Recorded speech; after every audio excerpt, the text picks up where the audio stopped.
310 AMH company.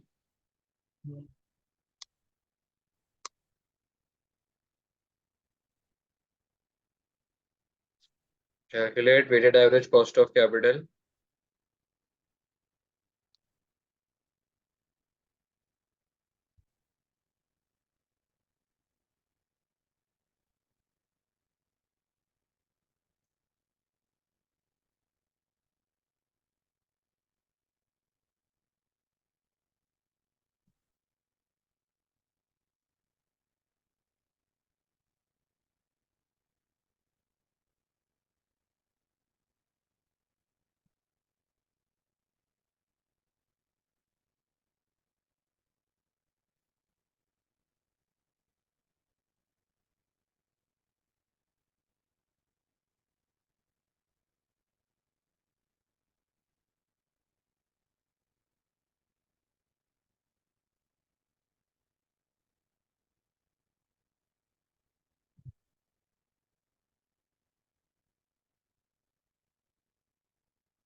Working note, सबसे पहले ये फॉर्मूला है क्या कॉस्ट ऑफ कैपिटल का, using dividend growth model, using dividend growth model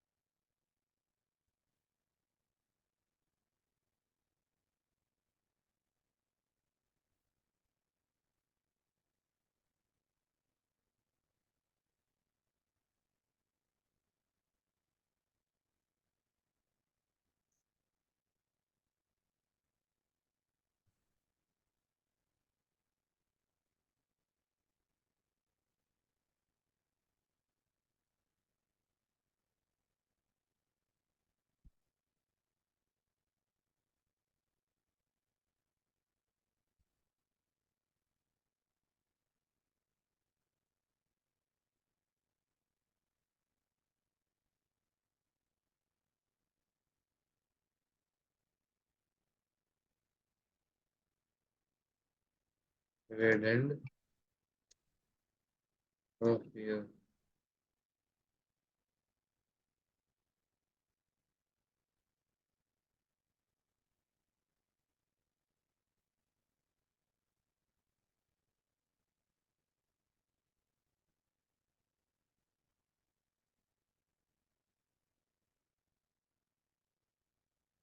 current year dividend is 35, उसको हम करेंगे डिवाइड 0.9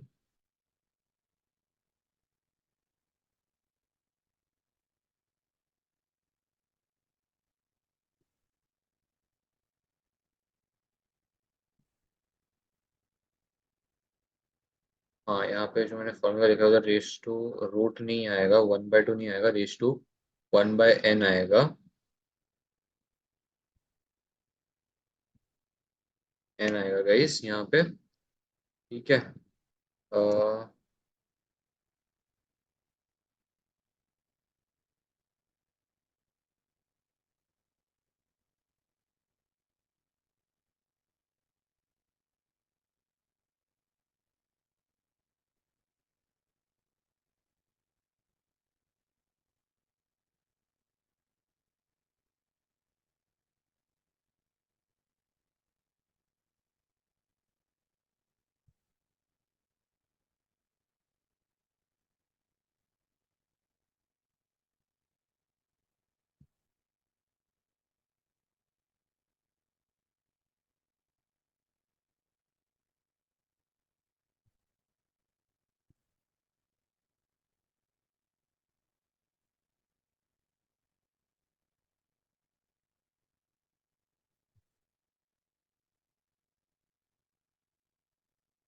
मार्केट वैल्यू में के ही ढूंढना है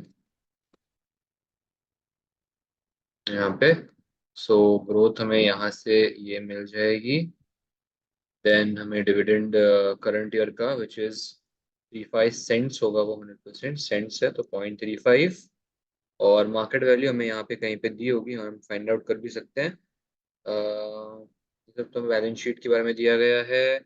ये the ordinary shares of AMH company have x dividend market value of 4.7 share and ordinary dividend of 36.3 पर share just been paid. ओ, हमें M18 का कर रहे हैं। तो let's do one thing, market value के लिए सबसे पहले ना यहाँ पे 4.7 ले लिख देते हैं।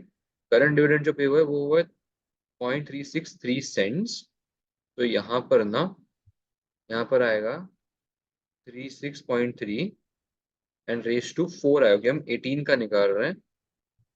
सो 36.3 यहाँ पे रेस टू 1/4 आएगा, तो आंसर इज 4.1। साहब मुझे पावर का फॉर्मूला बता, क्या था power? Power, bracket open, cell, comma, और फिर जो भी तेरे को डालने का है वो। पावर ब्रैकेट ओपन सेल, और फिर क्या डालने का? अब तेरे को जो भी तेरे को पावर डालनी है उसमें वो तू डाल, मतलब तूने ब्रैकेट ओपन किया ना, फिर उसके बाद सेल डाल, जो सेल वन सिलेक्ट पॉइंट किया, सेवन कॉमा, और फिर 1 बाय जो भी तेरे को डालने का है वो। ब्रैकेट ओपन 1 प्लस ये ब्रैकेट क्लोज।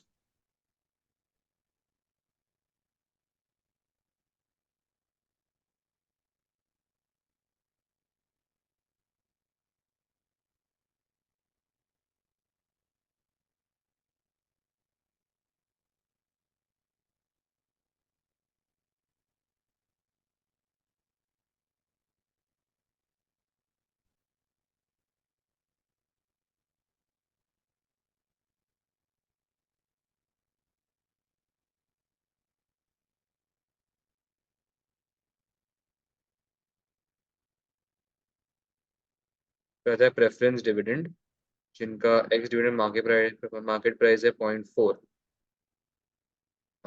ठीक है, एक्स डिविडेंड मार्केट प्राइस है 4। हमें लगता है एक्स डिविडेंड के लिए मार्केट वैल्यू चाहिए रहता है, एंड न्यूमरेटर में खाली डिविडेंड चाहिए रहता है। आई एम नॉट रॉन्ग, अभी जो अपना ये डिविडेंड है ना प्रेफरेंस। अब मेरा सही यार, मैं हाँ वही कर रहा था जो तो बोल रहा बड़ा वाला बैठ नहीं रहा हाँ था, तो वो हाँ। जगह इसलिए मेरे ना अब एरर दिखा रहा था। अपना जो प्रेफरेंस शेयर्स का है ना गाइस, वो अपने 4% निकालना है on nominal value. So 1 × 2.04 gives us 0.04, so KP आता है 10% का।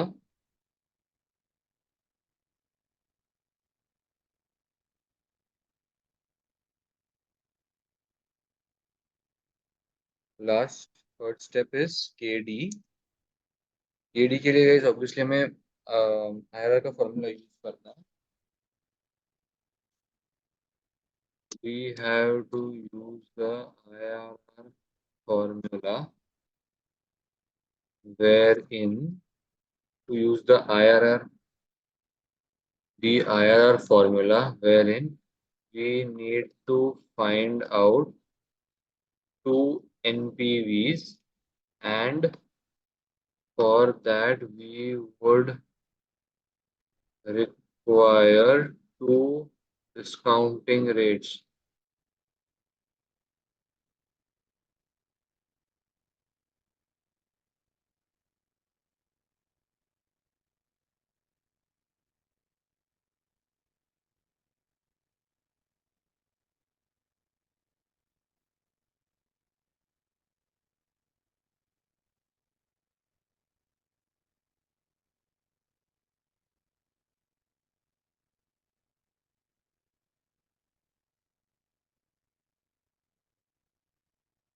So अभी हमें दिया गया है 7% bonds are redeemable at 5% premium to the nominal value of 100 per bond and have an X interest market value of 104.5 per bond. तो यहाँ पे 104.5 का हमारा मार्केट वैल्यू है।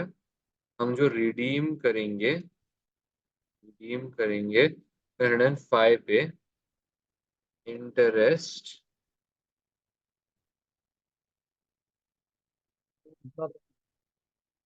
और हमारा उससे पहले हम क्या करेंगे, हम ना post interest, post tax interest. हम सबसे पहले वो निकाल लेंगे। Post tax interest is equal to क्या रहेगा इसकी? पोस्ट टैक्स इंटरेस्ट में हमें क्या करना पड़ता है? पोस्ट टैक्स इंटरेस्ट में interest into 1 minus tax rate करना पड़ता है। तो हमें टैक्स रेट जो नीचे दिया गया है वो है एनुअल टैक्स रेट ऑफ 30%। तो इंटरेस्ट जो है वो बैठता है 7 का into 1 - 0.3, 4.9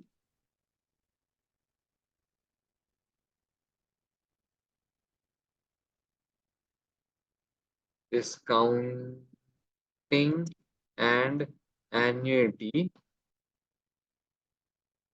amount, post discount amount. ये हम दोनों को मल्टीप्लाई करेंगे, लेकिन अभी रेट कौन सा लगाना है हमें सबसे पहले वो भी फिगर आउट करने है। So let's take 5% and 15%। तो ये जो है ये टोटल या था इधर एनपीवी, हमारा एनपीवी,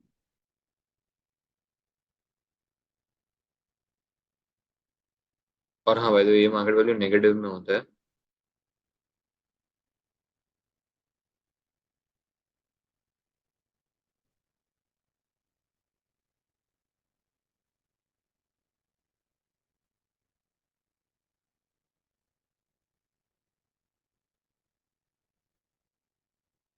4.9 का तो 4.9 ही रहेगा, उसमें कुछ कोई चेंज नहीं आएगा।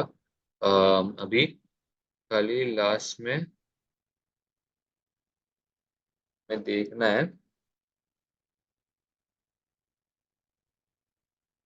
ओ सॉरी, ये सोल्यूशन खुल गया मुझे क्वेश्चन में, आंसर में। मुझे अभी क्या चाहिए? 4.9 इंटरेस्ट के लिए 5% का एन्युटी चाहिए, 15 के लिए भी सेम। एंड देन यहाँ पे मुझे डिस्काउंटिंग चाहिए, लेकिन मुझे देखना पड़ेगा कि मैं कितने साल तक उस चीज को वहां पे रख रहा हूँ। यहाँ पे दिया गया आफ्टर 6 इयर्स, तो 6 ईयर का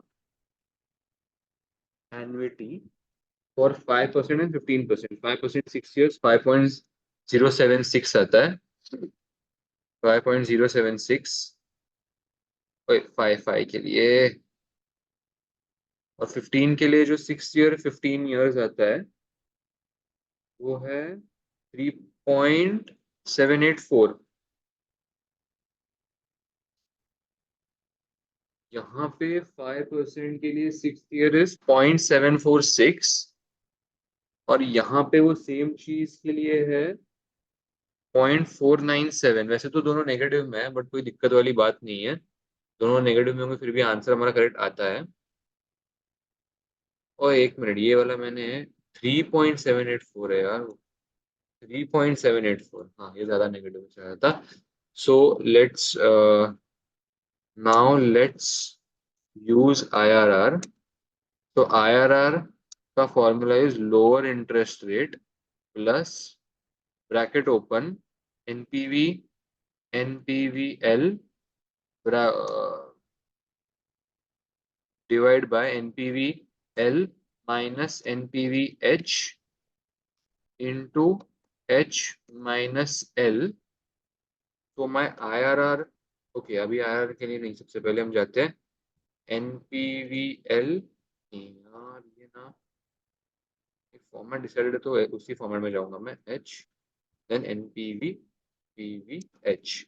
ठीक है, तो एल मैंने यूज किया 5%, एच यूज किया मैंने 15%, एनपीवी एल है मेरा इतना, एनपीवी एच है मेरा इतना। ठीक है, अब मैं खाली इसमें फॉर्मूला में सारी चीजें डालूंगा। मैं सबसे पहले कहूँगा, मैं सबसे पहले सिर्फ ब्रैकेट सॉल्व कर लेता हूँ, और यहाँ पे h माइनस एल के लिए भी सॉल्व कर लेता हूँ। h minus L will be 10%, ये तो करने की कोई जरूरत नहीं। एक मिनट, फिर भी ना लिंक ही देके बैठ जाता हूँ मैं। Then this divide by bracket open NPVL minus NPVH. हाँ तो मैंने क्या डाला? सेम ही अच्छा, ब्रैकेट क्लोज करना जरूरी है, ओके ठीक है कोई बात नहीं। फिर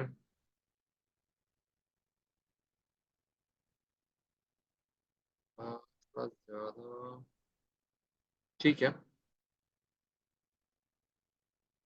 अभी आता है IRR, जो रहता है लास्ट फॉर्मूला में हो जाएगा 5% plus bracket open this into this bracket close, जो देता है 4.6%। बेसिकली ये 4.6% है, भले ही ऐसा बड़ा आंसर हो जाता है। IRR is KD is equal to 4.6%। ठीक है, ये भी हो गया। लास्ट जो अभी हम यहाँ पे स्टेप करेंगे वो है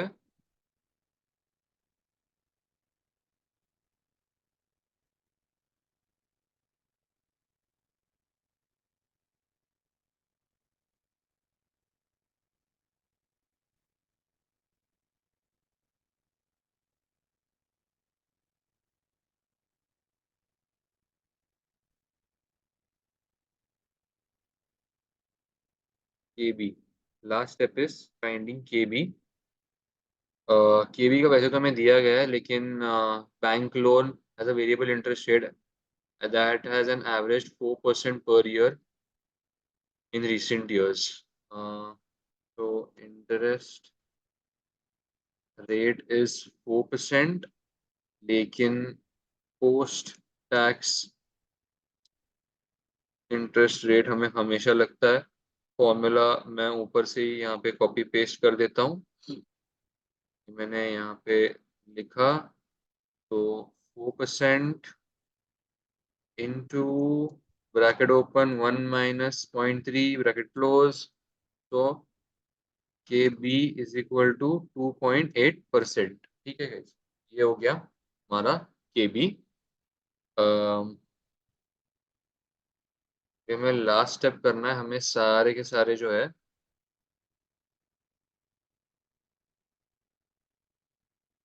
फाइंडिंग वैक में हमें सारी के सारी चीजें अभी सिर्फ यूज करनी है।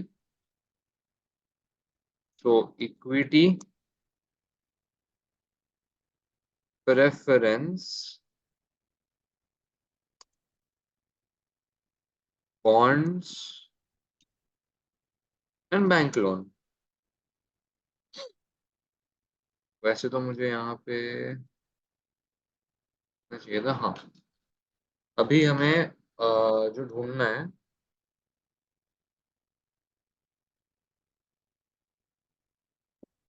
वो है वैक, और वैक के लिए हम क्या करेंगे, नॉमिनल वैल्यू में दिया गया है 50 सेंट, तो सबसे पहले हम उसे नंबर ऑफ शेयर्स में लेके आएंगे, या नंबर में लेके आएंगे।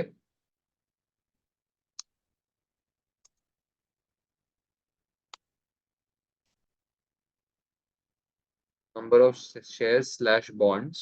सबसे पहले तो यहाँ पे आएगा 4,000 है, लेकिन उसका जो वैल्यू है वो है 0.5, तो वो गए 8,000। प्रेफरेंस शेयर्स का वैल्यू 1 ही है, सो आ गए 3,000। बॉन्ड्स रहते हैं 3,000 ही है, इसका तो काफी सिंपल रहता है एक्चुअली बॉन्ड्स का। और बैंक में ऐसा कुछ अमाउंट वगैरह है नहीं। मार्केट वैल्यू जो है, हम मार्केट वैल्यू से मल्टीप्लाई करेंगे।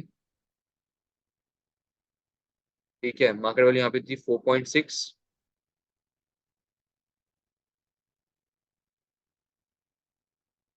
नहीं, मार्केट वैल्यू से मल्टीप्लाई करना है हमें, तो हमें नॉमिनल वैल्यू से डिवाइड करना है। नॉमिनल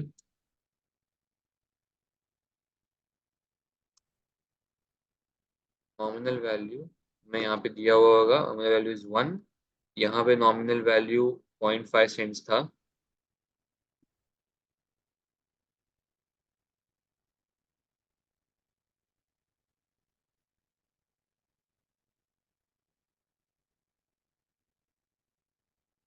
नॉमिनल वैल्यू से मल्टीप्लाई करने के बाद ही मुझे ये मिला है, right? After dividing with nominal value. कैसे करूँ इस पे क्या, इसको मैं 4,000 ही लिखता हूँ। बैंक लोन को भी अमाउंट में यहाँ पे 1,000 लिख देता हूँ, एंड देन यहाँ पे मैं लिख देता हूँ nominal value. This looks much better ना। ये 0.5, इसका 1, इसका नॉमिनल वैल्यू 100, इसका कुछ है नहीं फिलहाल के लिए। आफ्टर डिवाइडिंग नॉमिनल वैल्यू, ये फिगर्स आते हैं कुछ इस तरीके से।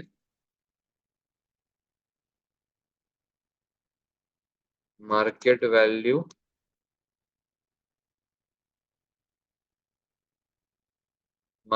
जो दी गई है वो दी गई है यहाँ पे देखो 4.7, 4.7। यहाँ पे वही चीज दी गई थी 0.4। यहाँ पे मार्केट वैल्यू दी गई थी 104.5। यहाँ पे कुछ इसका है नहीं फिलहाल तो। जस्ट मल्टीप्लाई हम करेंगे। Let's just drag this down किया, मल्टीप्लाई किया। मार्केट वैल्यू टाइम लगाएंगे हमारा कॉस्ट। हमारा यहाँ पे कॉस्ट क्या है, तो हम ये सारे परसेंटेज जो हमने निकाले हम सबसे पहले वो सारे यहाँ पे चिपका देंगे। केपी, केडी एंड लास्ट में आता है ये के डी। ठीक है। Post cap value, post capital value मैं लिखता हूँ फिलहाल यहाँ पे। then I just copy paste it here। Total तो बॉन्ड का 30 कैसा है? 3000 इंटू 100 वाला। 3000 इंटू 100 डिवाइड बाय किया मैंने, डिवाइड बाय 100।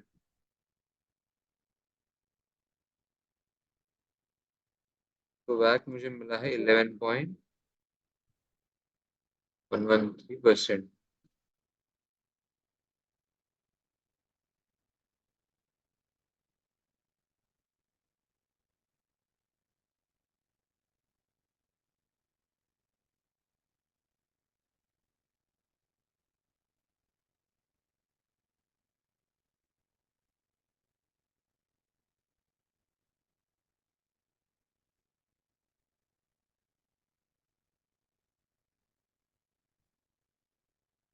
फिलहाल मुझे मिला है वैक 11.31%। आंसर एक बार चेक कर लेते हैं। वैक is 11.3%। Perfect. they have used the formula, we have used the table।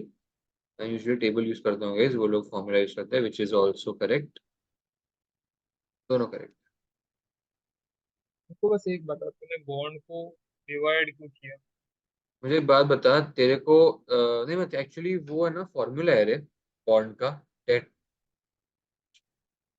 Text formula? Book में, कि लाइक तेरे को बॉन्ड्स को डिवाइड करना पड़ता है तेरे नॉमिनल वैल्यू से in order to find out. तेरे को एक्चुअली हर एक चीज को डिवाइड करना है उसके नॉमिनल वैल्यू से और मल्टीप्लाई करना है उसके मार्केट वैल्यू से।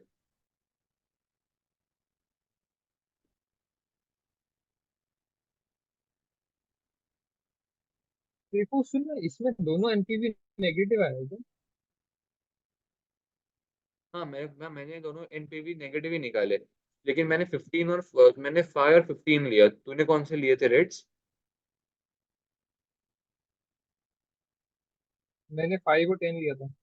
5 और 10 लिया। हाँ मेरे को अगर 15 पे हाँ अरे अगर 5 पे नेगेटिव आया तो इस पे तो आएगा ही ना 10% पे, तो वो ठीक है। लेकिन तेरे को तेरा केडी मिला कितना या आईआरआर तेरे को मिला कितना?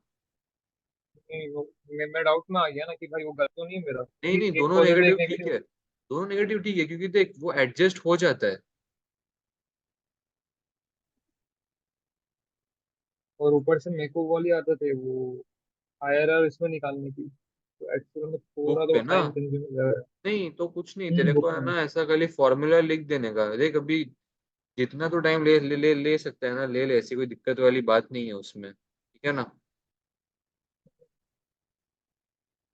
तो मैं भी जब कर रहा था मेरे को भी वो बहुत टाइप करना पड़ता था, स्लो स्लो स्लो जाता था।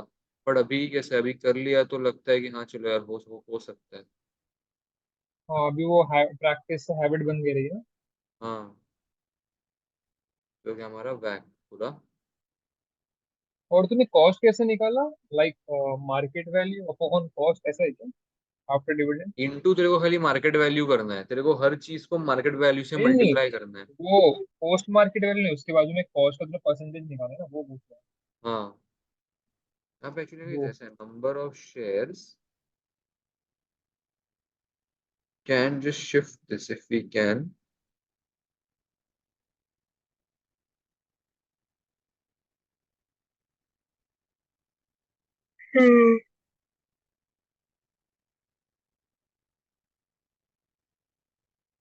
तो वो क्या है?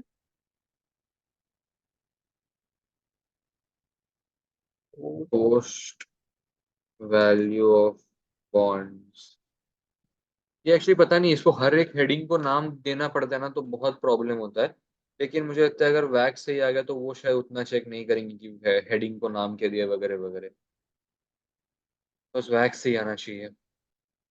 Discuss how the capital asset pricing model can be used to calculate project specific cost of capital for AMH company, referring to your discussion to the key concepts of systematic risk, business risk, and financial risk. To use the CAPM model in order to find out the cost of equity of AMH company, the most we require certain variables such as risk-free rate, market risk, and equity beta of AMH company. The equity beta of AMH company will not be readily available. For that, if there is a proxy company, then we have to de-gear that company in order to find out the asset beta. The asset beta involves the business risk, which is usually the same for all the companies. We should use that asset beta of for AMH company in order to find out the equity beta that helps in determining the systematic risk. Equity beta involves both business risk and financial risk of the company. This asset beta should be re-geared, वो word है, to find out the equity beta, and that equity beta should be inserted in the CAPM formula in order to find out the cost of equity. ये था रट्टा step by step answer. अब AMH company का क्या है, how to capital model can be used to calculate specific. अभी अगर इसमें और क्रिटिकली ये करने बात करना है कॉन्सेप्ट के बारे में तो पता नहीं। तूने चैप्टर ऑनलाइन किया हुआ है, बराबर है। सर ने एक करवाया था डी गियर री गियर, देखो कुछ और पॉइंट है तेरे पास? नहीं। नहीं क्लिक हो रहा।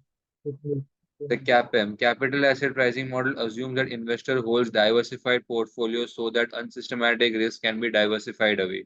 Companies using the CAPM to calculate a project-specific discount rate are therefore concerned only with determining the minimum return that must be generated by the investment project as compensation for the systematic risk. ये line बहुत अच्छी है, ये मेरे को बोलना चाहिए था, मैं नहीं बोला। The CAPM is useful where the business risk of an investment project is different.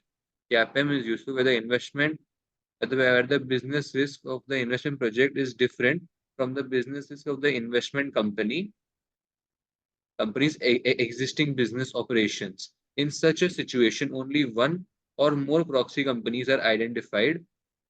One or more proxy companies are identified that have similar business risk to the investment project. The equity beta of the proxy company represents the systematic risk of the proxy company and reflects both business risk and the proxy company's business operations and the financial risk arising from the proxy company's capital structure. Since the investing company is only interested in the business risk of the proxy company, the business of the proxy मतलब proxy, सामने वाली company ना? नहीं मतलब proxy company मतलब क्या होता है पता है क्या? जैसे वो लोग क्या बोलना चाहते हैं पता है, मैं बताता हूँ। CAPM is useful where business risk of an हाँ investment project is different from the businesses of the companies existing business operations. यानी कि अगर तू कोई प्रोजेक्ट ले रहा है और तेरे को प्रोजेक्ट के बारे में घंटा कुछ नहीं पता, लेकिन उसी ओके। प्रोजेक्ट में मेरी एक्सपर्टीज है, लाइक वैसे प्रोजेक्ट्स को एक्सेप्ट मैं करता हूँ लेकिन तू नहीं करता। ठीक है, लाइक फॉर एग्जांपल फंडिंग के टाइम पे फार्मा में नमिता डालती है, अमन नहीं डालता, वैसा तो अमन क्या करेगा? अगर फार्मा की कोई कंपनी लेगा तो वो नमिता की कोई फर्म को लेगा या कंपनी को लेगा, उसको डी गियर करेगा इन ऑर्डर टू फाइंड, मतलब उसको एक प्रॉक्सी कंपनी बनाएगा, उसके इक्विटी हाँ बीटा को ओके डी ओके। गियर करेगा, एसेट बीटा निकालेगा। एसेट बीटा हर कंपनी का सेम होता है, हर सेम। इन्वेस्टमेंट कंपनी का दैट पर्टिकुलर इंडस्ट्री में सेम होता है, ऐसा। The equity beta of the proxy company represents the systematic risk of the proxy company and reflects both the businesses of the proxy company's business operations and the financial risk arising from the proxy company's capital structure. Since the investing company is only interested in the business risk of the proxy company, uh, the proxy company's equity beta is de-geared to remove the effect of its capital structure. De-gearing converts the proxy company's equity beta into asset beta, which represents the business risk alone. The asset betas of several proxy companies, asset betas of several proxy companies can be averaged in order to remove any small difference in business operations. This is okay. This point is okay. The asset beta can then be re-geared, giving an equity beta whose systematic risk takes account of financial risk for the investing company as well as business risk for an investment project. Both de-gearing and re-gearing use the weighted average beta formula, which equates the asset beta with the weighted average of equity beta and the debt beta. The project-specific equity beta resulting from re-gearing process can then be used to calculate the project-specific cost of equity using CAPM. This can be used as the discount rate when evaluating the investment project. This can be used as the discount rate when evaluating the investment project with the discounted cash flows. Follow flow investment appraisal method, such as the net present value and internal rate of return. Back हमारा discount rate भी होता है, ये वो इस पर में बोलना चाहते हैं.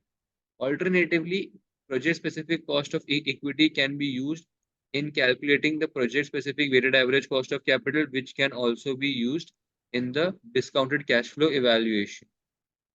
ठीक है, ये यहाँ से था. मुझे तो लगता है काफी हद तक क्रंच पॉइंट्स पे था और बहुत सारे एक्स्ट्रा पॉइंट्स भी मिल गए इंपॉर्टेंट वाले.